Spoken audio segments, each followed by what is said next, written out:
another video. Back out on the balcony, kicking it. Sunny. It was inside though, a little cool. So defensive cycling, not defensive driving. Defensive driving was the idea around defensive cycling, and I'm sure people will do this stuff. Just do that. Do this stuff blindly. Maybe they don't even know they do it. Some tenets of the road, right? What do we do? I've seen situations where cyclists make some crazy calls. It's like we own space. We get to do what we want. We fight for you're gonna kill us. It's this sort of mindset. But really, just kind of boils down to some emotional intelligence, I think. Being a bit more mindful of the environment. I'm going to narrate a video where I talk about decisions that I made. Why did I make that decision? Why did I where was I looking? It feels like being Jason Bourne a bit, or just having that awareness, like where the turn signals are, what cars are around you, listening to a car behind me, you saw a car that was going to turn out behind you, moving in and out of that side lane, following the white line or owning a bit of space, sort of blocking out the cars so they have to be aware of you and then moving out of the way, making decisions around, riding up the gaps, up the side and stop traffic or just being part of the traffic. These sorts of things help drivers assess what you're going to do better, make better decisions when they're around you, and as well as you don't look like a jerk because you're just like trying to be this egotistical cyclist that believes that they have a right over them. And I think I've noticed some change. I mean, I don't get honked at often. I do get honked at. I get catcalled every once in a while. A loud kid. Boom. Yeah. Had a teenage boy, a P-plater, with his girlfriend. Decided to catcall me to gain some cred points with the girlfriend. It was quite funny. She looked at him like, "Oh my God, I can't believe you did that," and he was smiling as if he just won a prize. So kudos to that guy. I was pleased I got noticed in the loud kid. That's all I care about, getting noticed. That's my ego. But back to the thing we're talking about, defensive cycling. So, the things that I do is the way that I prepare for these sorts of things is, I try to understand, one, do I know the route that I'm on? If you haven't ridden the route, you've got to be a little bit more aware of your environment, and the way at which things are going to operate, time of day, traffic, how many cars might be out on the road. I mean, we all know why we get up early and go for rides, because there's no cars on the road. Basically can own the space. You don't have to think so much. But, some of us can't get up at 5 or 6 o'clock and go for those rides. Some of us have to go after work. Some of us go a bit later, some midday. Know the traffic. What sort of volume are you dealing with here with the cars?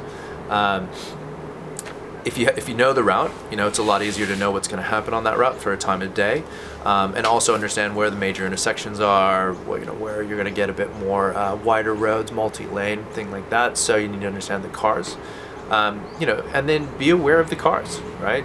If you drive past an intersection or a road and there's a car looking to turn out, where were they turning? Are they going to pull up behind you? Are they going to turn the other way? The car's going to come up behind you if you check the turn signal, and they're going to pull up behind you. Simple. Be aware then at that point in time when they're going to want to get past you. I mean, you're not going to go as fast as a car, right? So it makes sense. Be aware. You may have to pull to the side a bit when you find that space, but I mean, they're making decisions at that point in time. Is you don't want to get caught pulling over too early, where you might get into a pinch situation where the car is going to pull up right next to you, and you might pinch and feel as though you're going to get pinched between a parked car and that car. So at that point in time, it's about making the right choice. If the car isn't there to pass you, hold the road until you get past a point where you can see further up the road and know when you can get that gap and let them by. Sometimes if you're doing some climbing and there's cars backing up behind you, have a look way up the road. You're in front. You can see further than they can. If you can see a big gap for them to pass you, get right on over, throw the arm out, shoo them on through. Let them know that, you're trying to help them along too. It's a bit of a courtesy thing. And then hopefully the next time they're driving a car and they see people in those spots, they're a bit more relaxed or patient when it comes to getting by. It's small stuff. It's defensive. It's about knowing your rights on the road and owning the space, holding the road when you have to, but then letting that road go back to the cars so that they can get on with what they've got going. You know, the other side of this is the cars and the mentality of drivers, you know, and depending on where you're driving, you know, you've got a wide variety of issues to deal with. The psychology of it's pretty crazy if you break it down. I mean, you know, I'm fairly confident that we all drive cars. And I think, if I think about myself when I drive a car, you know, when am I the most frustrated? You know, when am I annoyed? You know, when are these situations going to arise where I make bad choices in a car? And it's generally peak hour traffic. It's, you know, when I've been waiting for too long. You know, my kids might be being annoying in the car, yelling and screaming. You know, and you start to get worn out, and you start getting a little bit peeved. You know, you may start blaming other drivers. You know, all these things start to, you know, fall apart. And you know, so it's no different when you're on a bike and you don't know what's going on with the people that have driven around you, or what they're gonna do, and how much baggage they're carrying with them. You know, my first rule in life is all humans suck. So, you know, it's just how much baggage they've got, and at any one point in time you can carry a bit more bags with you. So, you know, if a driver's, you know, pissed, they're gonna make some pretty horrible decisions. They're gonna come flying by you. They're gonna rev their engine as they go by, thinking they need to speed past you. You know, all this stuff adds up. So it's about knowing that those situations can arise, knowing that there's people out there that are in a rush, trying to get somewhere, or late, you know, annoyed, trying to get the kids to school, trying to get the food shopping done, trying to get all these things sorted, you know, and peeved that their monotony exists. You know, they're going to make some silly choices. So it's about, you know, again, going back to defensive cycling, getting in the way when you have to, but getting out of the way when you should do, and being cool about it. You know, don't get aggro at the drivers. You know, expect it. You know, expect them to be more aggressive than you. Act as though you're an annoying thing. You know, and if you accept that might be the role as a cyclist, it's a little less infuriating when it happens. You know, it's just part of being out on the road and sharing the space. You know, and it's two-way. As I said earlier, you know, if you're very cognizant of what's going on, you get in and out of the traffic and move out of the way. You know, job done. You can easily fit into the shared space society that we're trying to build. I'm sure it's pretty different in other places. I mean, I'm only speaking from a New South Wales perspective in Australia. You know, I know in other parts of the world they've got far better setups. But again, you know, on the road, sharing car space is what I'm talking about more specifically. Yeah, so I guess the last little bit is, you know, picking those times when you're in traffic, riding inside of the traffic versus trying to cut up the side of the traffic. I generally wait with the cars. I'm not trying to cut past them. I hate it when motorcycles go up the middle or the side lanes to get in front of the traffic. I find that that's cheating. We all have to wait, and if you believe at all in the butterfly effects of traffic, you know that one little tap of the brakes, 600 cars in front of you is going to cause a 3-minute, you know, or more delay later down the stream. So that is not science. That's Joe science. And that's just the way that I see the world. But I'm pretty sure that there are facts on the net, you can Google that will tell you that, you know, that tapping of the brake creates delays, and it gets bigger as the more traffic is in. So no different, cyclists getting in the way, you're causing traffic. Know your job, know your role, know your responsibility. Sit with the traffic, you know. You know, if you're in the way at those intersections where you've got the dedicated turn lane, you can pull up the side there, but you should pull out in front to allow the room for those drivers that want to, you know, get that arrow to turn. Give them the space, you know, make sure they can get by you, look back there, give them some eye contact, let them know that they got the space, you know.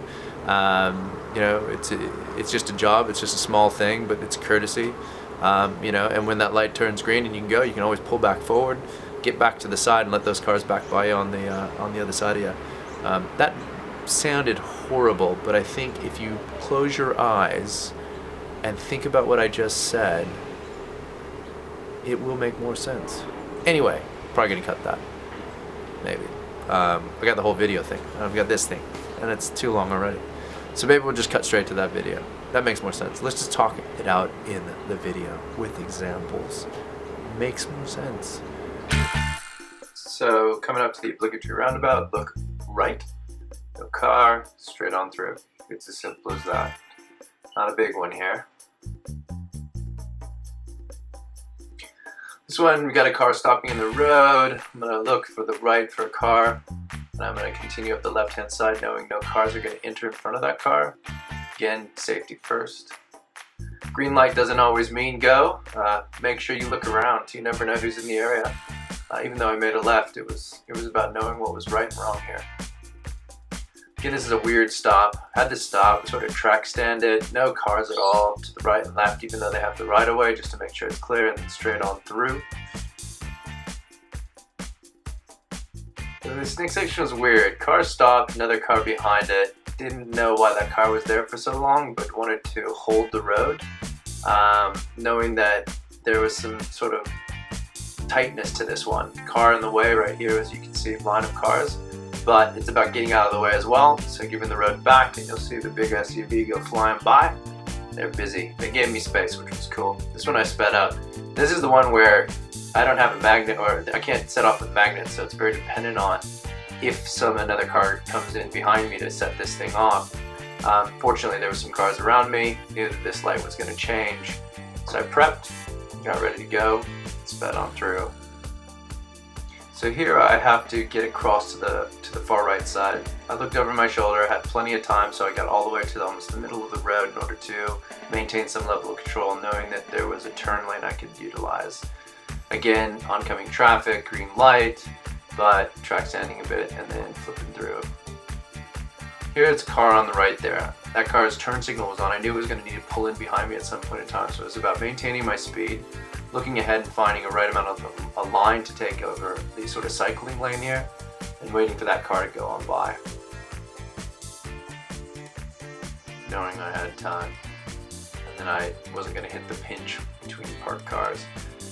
Again, this is always tricky. You have to get all the way over to the far right side. Looked over my shoulder to see that it was a truck coming, but I had plenty of time to cut across all the way over to get to this far middle lane, pumping it up the hill. I can maintain this. So here's this left-hand turn dedicated lane, high traffic road.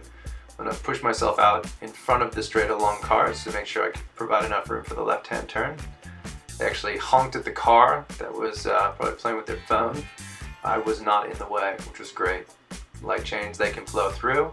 Allows me to then go straight through this intersection on the green light, but then shift over to the left. Get out of the way and let those cars through. Again, this is a weird one. Car did not look for me. Pulled out into this lane. I'm going par normal, they just pull in front of me. And yeah, I did not exist to these people the entire time. It was more than annoying. So this last one's about being defensive. So I know there's a car behind me. I can actually hear this car. It went a bit slow. This road's very narrow, lots of people going both ways, lots of trucks.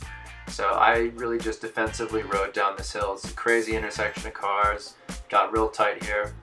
But again, I just maintained maintained the road until I would turn down this side lane. On my way home, knowing this car was following me the entire time, but as you can see, I was going plenty fast, and then they will push on by. Right, so you just watched the video. I don't know how long it was because I'm doing this as another thing, sequentially to the thing, and jammed a video in the middle. I'm pre-planning this by saying I've already done something that I haven't done yet. But you can call me out on that later, because you can see the shot hasn't changed. I haven't changed the shot. I can just unzip a little bit, make it look like I did something. You know, new hat, got this new hat. This is a present. It's a Star Wars hat. Same glasses though, these are my glasses. So we just watched a defensive cycling Joe Tips video, the Loud Kit Day vid with the GoPro on the bike. Hope you learned something cool from it. Maybe there's some stuff in there. I'm hoping that people will maybe comment. Oh, comments. Maybe have a bit of a chat about it. Maybe provide their own tips. That would be awesome. Because I think it's more about, less about calling it out. I never said that I was an expert at this. It's just what I do. It's my insights, not necessarily a standard of practice. It's not based on road rules that are established by the legal system. It's just how do I operate inside of the moments that I'm in, and make the right decisions and try not to die on the road or get hit by a car. That's what it's about. That is all that video is about. So I hope you enjoyed it. I hope that you learned something, even if it was nothing. We learned nothing, so we did learn something. If you have comments, put them in. If you got other feedback, put it down below. Keen to engage, in this sort of YouTube verse. So yeah, thank you very much. Peace.